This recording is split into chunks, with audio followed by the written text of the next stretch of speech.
Your child could be suffering from adverse childhood experiences if they have witnessed crimes, violence, or even have been separated from a parent. And today, our special guest, Dr. Nicole Monteiro, is going to talk to us about how we could recognize when your child is suffering from adverse childhood experiences and how to turn around some of those negative outcomes. Hi, thank you so much for joining the Falling for Learning podcast. We have this podcast to help parents and caregivers with having the resources, strategies, and tools needed to make sure that their children are on track for learning and to stay on track for success. Welcome, Dr. Nicole Monteiro. Thank you. Thank you so much. I'm happy to be here. We're so glad to have you to talk to us about adverse childhood experiences. But before we get into that, let's learn a little bit about you. As a kid, what was something that really helped you to fall in love with learning? I think I just had a natural curiosity, and I was always very observant, perceptive. Like, I wouldn't necessarily talk a lot, but I would just sit and almost people watch. And it's interesting that we're talking about adverse childhood experiences because I feel like I observed what in my little 6 and 7-year-old mind was like, okay, something is not right about this. And I became curious, but looking back, it was probably people who, were going through their own issues or traumas. But I just always had like a curiosity about what made people in particular tick. Like, why would someone do something either that was really great or that kind of was like, okay, why is he or she doing that? Okay. All right. And so take us into your education and career journey that led you to your profession today. So I am a licensed clinical psychologist. I have a PhD in clinical psychology from Howard University, and my focus was on culture and mental health as well as neuropsychology. So really looking at the brain and how it works and how also culture impacts people's behaviors. And I've lived abroad, I've lived in 4 different countries and taught and worked with kids through adults. So I've just done a lot, I think, with that core curiosity, which is like just wanting to understand people and what motivates us to do really, really well. And then like, what are some of the things that can kind of hinder that? And so right now I am in the Philadelphia area. I am a professor of psychology, and I also own a private practice. So I do counseling with parents and kids and adults and so forth. So you know your stuff. We have our expert here. Yeah. So in our first season of the Falling for Learning podcast, we had there was like a viral video of a girl yelling and screaming. Her mother was getting arrested, and I identified that as was like that in New York. I think it was in New York. Yeah. Okay.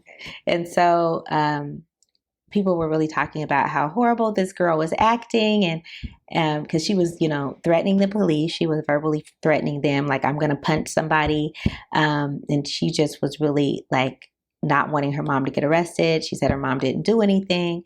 And so I recognized that as a classroom teacher. This child is experiencing another, adverse childhood experience. She also said her dad had died or something like that. So, it's just like compounded, obviously. So I wanted a expert to come and talk to us more about this because I have, very surface level understanding about it. But we really want parents to recognize what it is and how to address it to turn things around.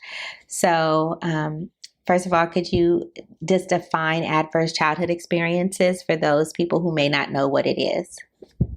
Yeah, so you'll hear people talk about the ACEs. So it's the Adverse Childhood Experiences Study, which was kind of stumbled upon by accident, or the what ended up being the research question. So like in the 1980s, a health system in California, the Kaiser Permanente kind of health system, Mm-hmm. um, compiled all of this data because physicians started noticing this really strong correlation between a lot of their patients who had like obesity and chronic medical illnesses and so forth. But when they started asking questions, interviewing them, digging deeper, they found that so many of these patients had had really difficult childhood experiences, aka Okay.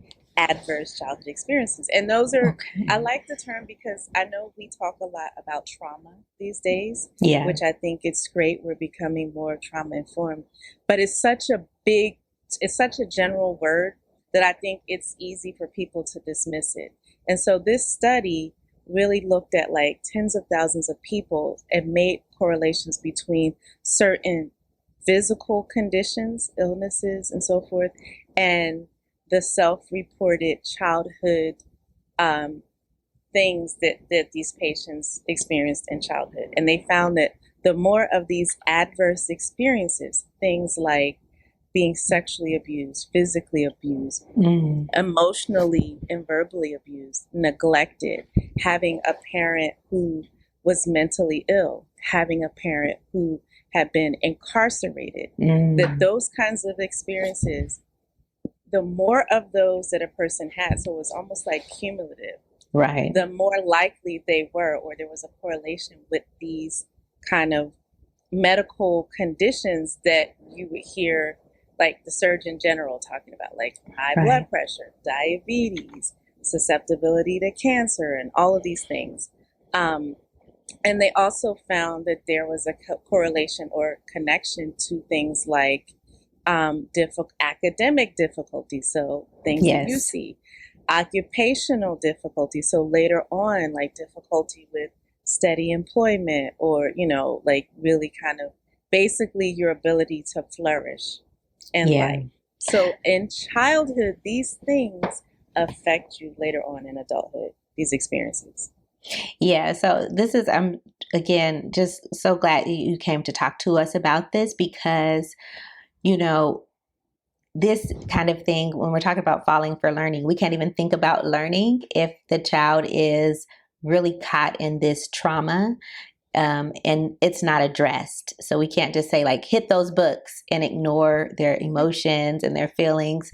Um, and some of us, unfortunately, do that. But of course, we want to make sure that you're informed so that we could turn that around. Yeah, yeah. And I think what really struck people about that study, they were able to then pare it down to like 10 main questions that you could screen a person and Mm. see what their risk factors are. Like if a person had like five, for example, out of 10 of those, they were at such an, like they were at an elevated risk. So if you were sexually abused, physically abused, you had a severely mentally ill parent or caretaker, and somebody in the home had been incarcerated, that puts Mm. you at higher risk for not only, of course, as a child, but then also into adulthood. Yes. So it does not go away just because we ignore it. Um, what can you advice can you give parents, if they know, that their child has been through some kind of traumatic experience? What can they do to stop these negative outcomes? Like you say, the research says it leads to so many problems as they get older. So, So it's one of those things that awareness is key, and um, it's not like destiny, right? Like if you become aware, getting help, getting intervention, first of all, taking the child out of whatever that adverse thing is. If they're being abused, or if you are the one doing it, like if you are in a place where you're not good and you're verbally or emotionally abusing your child or whatever, stop it, right? But if your child is in a situation where they're subjected to those things, get them out. If it's mm, something that can't be avoided, like they had a parent who was incarcerated, get them help. Don't ignore it, right? So, in by all accounts, either get help, get them out of the situation, somehow acknowledge that this is not healthy. I think that's the first step, because the more you can reduce their exposure, it's almost like a virus or something. Mm-hmm. Like once you know, all right, somebody's contagious, you get them out of it and you start to, try to get that person better. So you don't want to ignore it. You want to get help. You want to have it acknowledged. And you want to understand that for kids, especially the younger they are, the more likely it's to show in their behavior versus them saying, hey, I'm feeling this way. Smaller kids usually don't say that, even sometimes older kids, sometimes even adults, right? But they act more destructively or they act out in school. So you will often see it in their behavior. Mm-hmm. So as a parent, you really have to be observant versus expecting that the child is going to come to you and just be able to express themselves in this way about what's going on. Yeah, what I read about it, it says that the children often don't know how to articulate what they're feeling, and they have these blow-ups and different things like that. Can you tell us more about what more do those behaviors look like when they have ACEs? Yes, so it could be a wide range. Like in the classroom, you can see anything from difficulty concentrating, seeming like they're not with it, so kind of daydreaming, what we would call dissociating. You're kind of off in another world. Okay. So you're not focused, not able to complete tasks, again, because of that concentration or difficulty paying attention. It could also be very outward. So easily triggered, blowing up, can't sit still, either easily drawn into a fight with another kid or starting a fight with another kid, talking back to teachers. So anything on those extremes where the child is very, very withdrawn and kind of not connected, or overly stimulated or acting out in negative ways, what we would call negative ways. Okay. And so what are some things that they could do? Like their child you see they're easily triggered or, getting into a lot of fights or just really withdrawn. Like what are some things, if that's my child right now, what could I do about that?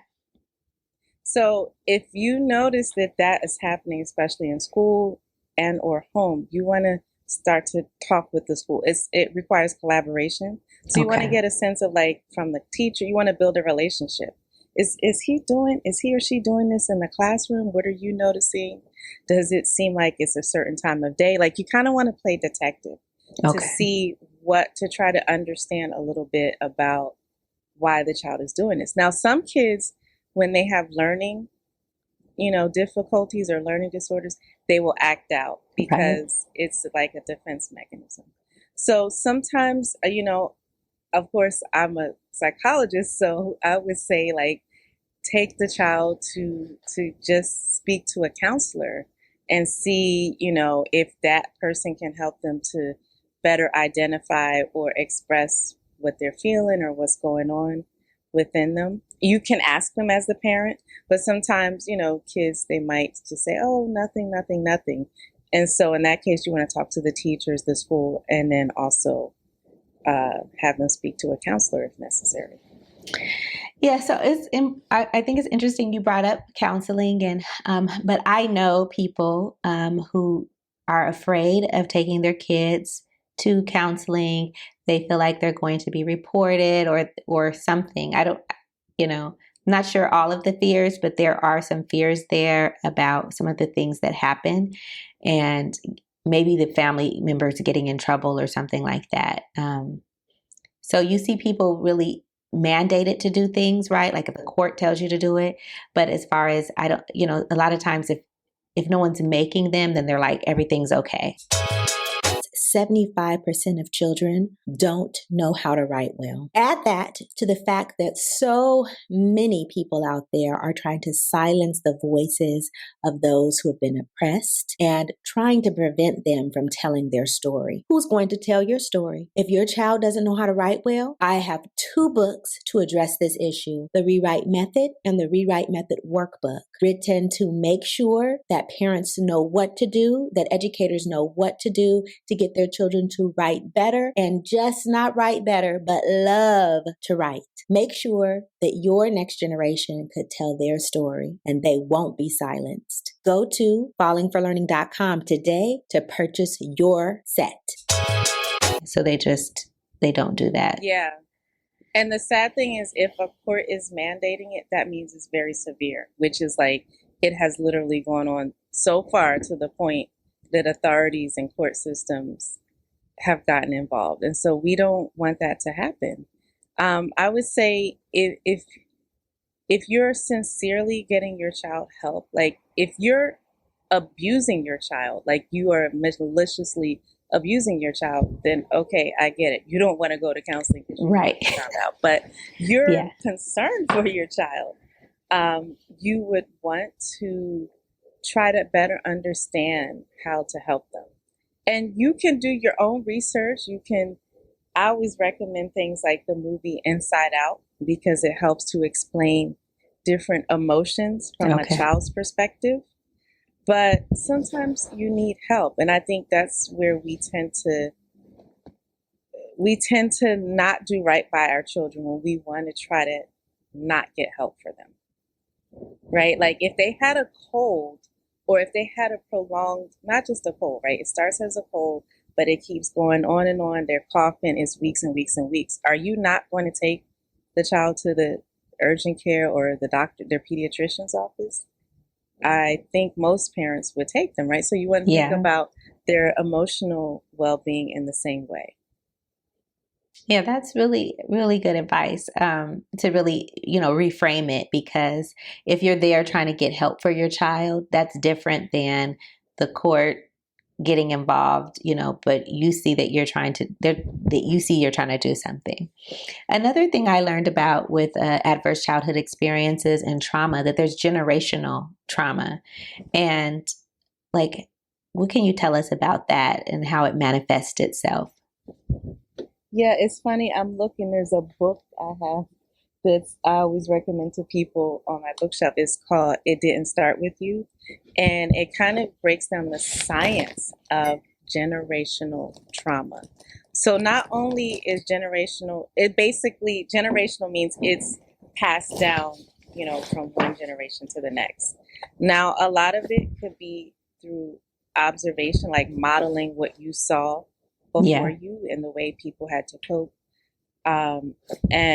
But a lot of it too is even on a genetic level, because when your grandmother was pregnant with your mother, the traumas that your grandmother may have experienced were impacting your mother, and your mother's eggs, which then helped to produce you, were in her even when she was in your grandmother's stomach. So this is deep. Any kind of stresses, right? Like it goes on a deep level like that, to where, what we might call chronic stress, or like not just stress, like, oh my God, I'm tired from work, but like traumas basically.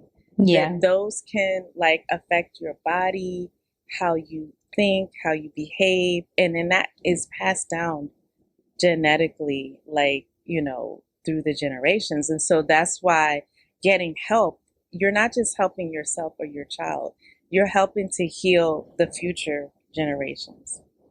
Because once you stop when we say generational curses, right? Once you interrupt this, like you're literally cutting the lifeline, you're cutting the cord from all of those traumatic experiences, negative behaviors. A lot of the behaviors we see that are destructive, when you see people just fighting, drinking, smoking, all this stuff, that's how they're coping with their traumas. I'm glad you brought that up. Trauma, right? You don't have to keep doing that. I'm glad you brought that up, because people don't always know what to look for. So if we could see that someone is smoking a lot, drinking a lot, that they're probably in pain or in dealing with something, right? So that's something, because what I also know is that a lot of people feel like they're okay, even though these things happen to them and their family, and they know some of the stories or a little bit about it, and they're like, we're fine. Um, how, how can you speak to that? Yeah. Just because you're coping, just because you didn't die, right? You know how they say what didn't kill you made you stronger? Yes. That's great for the time being, but do you really want to be in that survival mode? And sometimes survival mode looks like being so numb or like so cut off from what you're feeling that you Mhm. don't even recognize. You feel like you're okay. But then when you really look, are you emotional eating, emotionally eating? Are you doing a bunch of retail therapy? Are you Mm. not able to really focus and reach your goals because you self doubt or you always down on yourself? Are you doing some of that other stuff we said, drinking, smoking, like out there kind of just having sex with anybody, not because you want to, but just that's what you're doing to feel worthy, right? When you look at some of these behaviors, you kind of think, okay, well, maybe I'm not as fine as I think I am. I'm just medicating myself with all of these different cope, behaviors that are helping me cope.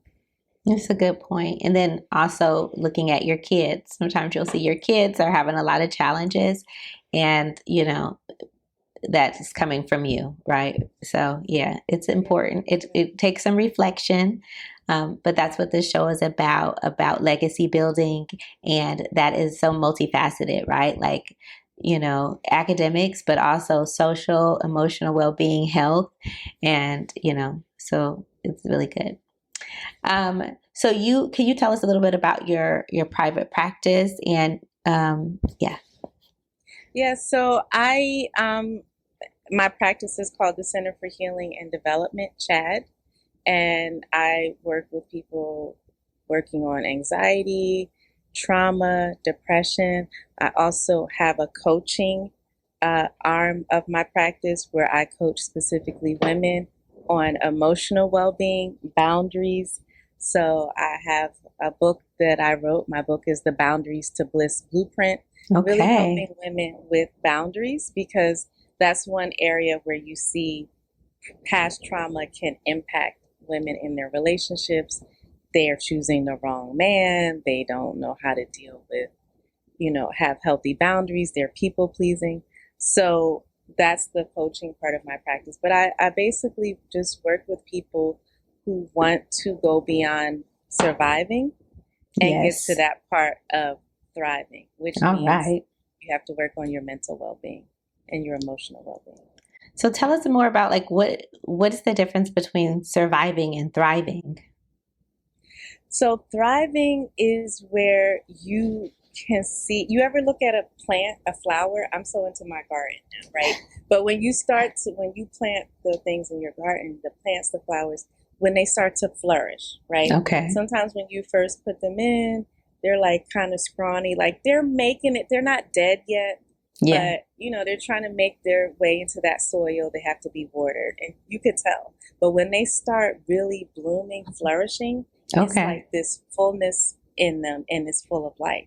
So think about as a person, when you're able to feel good about yourself, you're able to take healthy risks, meaning like you have a goal, you can move towards it. You're not like, oh my God, I can't, like Okay. you allow yourself to be open to people and relationships. You're really at a point where it's not that you're happy all the time because we know life has ups and downs, Yeah. but you're able to experience joy in your life, happy relationships, uh, feel fulfilled in different areas of your life. When you're thriving, I mean, when you're surviving, you're literally just getting by. You have a lot of fears, you have a lot of doubts, you have a lot of like everything is about struggle. Mm. You don't trust. Like think of all of the negative mindset things that could be holding you back. That's survival mode. But when you break free of those, you're in thriving mode and you're more you just enjoy life better. I don't know who all your audience is, but like if I'm really passionate about Black women and women of color being in a place of thriving Yeah. and not just the old narrative like, yeah, we gonna make it, girl. And it's like, no, we deserve to be like happy and free Right. and dream.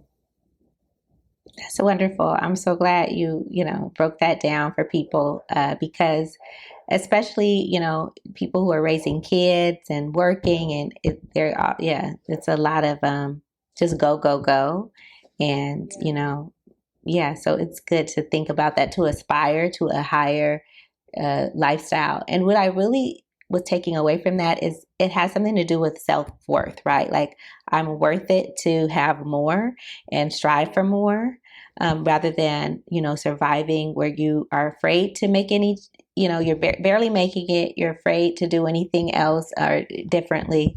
Um, so yeah, Yeah, exactly. Like even something like starting a podcast, it takes self-worth because no one is forcing you. No one would force you like you have to do this, right? It takes like a level of like I want to do this for whatever the reason is, and then it takes the self-worth because there's like 1,000 reasons not to do it. But as long yes. as you have that one strong reason to do it, that's self-worth right there. So, do you have your podcast out already? Yes, Okay. I just start. That's what made me bring it up. So Tell the us about it. podcast is the secret formula of femininity, and it's geared towards women who really want to thrive again in their relationships and just in how they feel about themselves, and Yeah. being able to live a softer life, a life where they just get to enjoy and be feminine, be happy, be joyful, and have healthy relationships. I love that. So the soft life, again, more about the thriving, less about like just struggling. So Mhm. good. Yeah. So we are going to, in the show notes, we have all these information. If you got value, please take time and subscribe and like. So yeah. Um, so what are some final takeaways that you could tell parents who may be dealing with that trauma themselves or they see that their child is dealing with it? I would say it does not mean you're failing as a parent. Actually, the fact that you observe and you want to get help for your child, it means that's what the job of a parent is. So don't look at it as a failure because your child has gone through something. Think about the importance of getting them help and have compassion for yourself and the difficulties. I work with a lot of parents who like their kids might be struggling. You also have to take time and just not blame yourself, not take it personally, have some compassion for yourself. And yeah, I think I would end with what you said earlier, that just because time has passed doesn't mean the trauma or the adverse experience is just automatically healed. Like you have to do some stuff. It doesn't have to be a lot, right? But you really have to be willing to take some healing steps so that you and your child can be in a better place. All right. So we know about your book, your podcast. Where else can people find you? You can find me on Instagram. I am Dr. Nicole. You can go to my website, which is drnicolemontero.com. Yeah, you can message me on any of those. You can find me on YouTube. It's Dr. Nicole Monteiro. And anywhere you find me, if you want to get in touch with me, just message me and I'm very responsive. All right. Thank you all so much for joining us today. Thank you, Dr. Nicole Monteiro. Thanks again for supporting the Falling for Learning podcast. New episodes go live every Saturday at 5 p.m. You can watch us on youtube.com at Falling for Learning or listen on all major podcast platforms such as Apple, Google, Audible, Spotify, and much more. For more resources, visit fallinginlovewithlearning.com. We really appreciate you. Have a wonderful week.